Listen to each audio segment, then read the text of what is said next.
लोकसभा चुनाव 2024 की तारीखों की घोषणा के साथ ही भाजपा की अगुवाई वाले एनडीए और कांग्रेस के इंडिया गठबंधन के बीच लड़ाई का मैदान सज चुका है। चुनावी ऐलान से पहले प्रधानमंत्री नरेंद्र मोदी और राहुल गांधी लगभग पूरे देश घूम चुके हैं।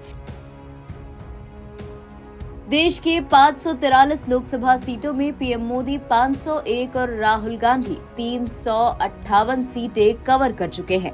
पिछले 2 महीने के दौरान पीएम नरेंद्र मोदी 17 राज्यों में गए। वो 5 बार उत्तर प्रदेश, तमिलनाडु, 4 बार केरल, 3 बार बंगाल, गुजरात, 2 बार बिहार, असम, उड़ीसा, हरियाणा, राजस्थान, 1 बार आंध्र प्रदेश, अरुणाचल, गोवा, झारखंड, मध्य प्रदेश, कर्नाटक, तेलंगाना और जम्मू कश्मीर गए। इस दौरान उन्होंने 501 सीटें कवर की। दूसरी तरफ कांग्रेस सांसद राहुल गांधी ने भारत जोड़ो न्याय यात्रा के साथ 63 दिन में 6,700 किलोमीटर का सफर तय किया, 358 सीटें कवर की। जैसे कि हर चुनाव में होता है, कुछ ऐसे फैक्टर होते हैं जो चुनाव और उसके नतीजों को प्रभावित करने का मादा रखते हैं। जानते हैं इस आम चुनाव में ऐसे 5 फैक्टर जो सबसे बड़े चुनाव को दिशा दे सकते हैं। पहला फैक्टर है राम मंदिर।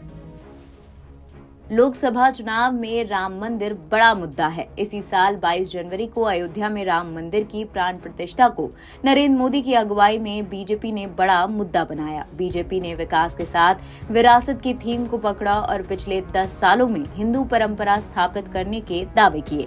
जवाब में विपक्ष ने आम लोगों से जुड़े मुद्दे उठाए तो कहीं न कहीं उन्हें भी सॉफ्ट हिंदुत्व की राह पकड़नी पड़ी। ऐसे में जब दोनों धड़ों ने राम मंदिर के नाम पर भी नैरेटिव बनाने की कोशिश की है तो नतीजा बताएगा कि आखिर जनता किन मुद्दों के साथ है। दूसरा मुद्दा है उत्तर बनाम दक्षिण। इस आम चुनाव में उत्तर बनाम दक्षिण भी एक मुद्दा है। बीजेपी अपने मिशन 400 को पूरा करने के लिए इस बार दक्षिण में विस्तार करने की पूरी कोशिश कर रही है। इस बार पीएम मोदी का नेतृत्व भी पूरी ताकत लगा रहा है। आम चुनाव के प्रचार की शुरुआत ही पीएम नरेंद्र मोदी दक्षिण के राज्यों से की है।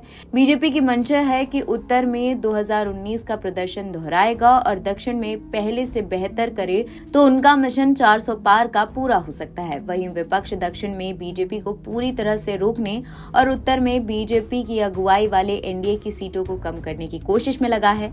विपक्ष को लगता है कि अगर दक्षिण में बीजेपी को रोका और उत्तर में सीटें थोड़ी कम घटी तो बीजेपी को अपना दम पर बहुमत पाने पर रोका जा सकता है। तीसरी है गारंटी पर गारंटी। इस आम चुनाव में गारंटी भी बड़ा फैक्टर है। बीजेपी मोदी की गारंटी का मुद्दा बनाकर मोर्चे पर है। खुद पीएम मोदी दावा कर रहे हैं कि जनता को मोदी की गारंटी पर भरोसा है क्योंकि पिछले 10 सालों में उन्होंने जो भी गारंटी दी उसे पूरा किया। इससे उलट विपक्ष अपनी गारंटी के साथ चुनाव में है और आरोप लगा रहा है कि बीते 10 सालों में मोदी ने वो वादे पूरे नहीं किए। इसी गारंटी के बीच दोनों पक्ष अपने अपने दावे ठोक रहे हैं। ऐसे में जनता को किसकी गारंटी पर अधिक भरोसा है, किसकी गारंटी से लोग अधिक कनेक्ट होंगे, ये चुनाव में बड़ा फैक्टर बनेगा। चौथा है गठबंधन बनाम गठबंधन। ये आम चुनाव गठबंधन बनाम गठबंधन होगा। विपक्षी दलों ने इस बार 2019 के मुकाबले बेहतर गठबंधन बनाने की कोशिश की। हालांकि अंतिम समय में नीतीश कुमार और ममता बनर्जी के अलग होने से बड़ा झटका जरूर लगा है, फिर भी कई दलों ने साथ आने की कोशिश की। इसी तरह बीजेपी ने एनडीए के कुनबे को अब तक का सबसे बड़ा बनाने की कोशिश की है। हालांकि 2019 के बीच एनडीए में कुछ साथी जरूर चले गए, लेकिन चुनाव से ठीक पहले बीजेपी ने कुनबा बढ़ा लिया है और एनडीए के दम पर इस बार 400 सीट जीतने का दावा कर रही है। पांचवा फैक्टर है महिलाएं और युवा।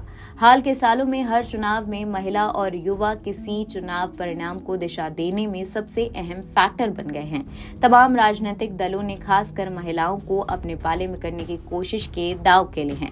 बीजेपी सरकार महिला आरक्षण, उज्ज्वला योजना सहित कई योजनाओं के दम पर महिलाओं को अपने पाले में करने की पूरी कोशिश की है। वहीं कांग्रेस सहित बाकी विपक्षी दल महिलाओं को हर महीने पगार समेत सस्ते सिलेंडर का भी वादा कर रहे हैं। इस तरह रोजगार के मुद्दे पर विपक्ष सियासी पेज पर बीजेपी को घेरने की कोशिश कर रहा है। कांग्रेस ने 30 लाख सरकारी नौकरी देने का वादा किया है। इस तरह चुनाव में ये अहम फैक्टर होगा। NBT ऑनलाइन की रिपोर्ट।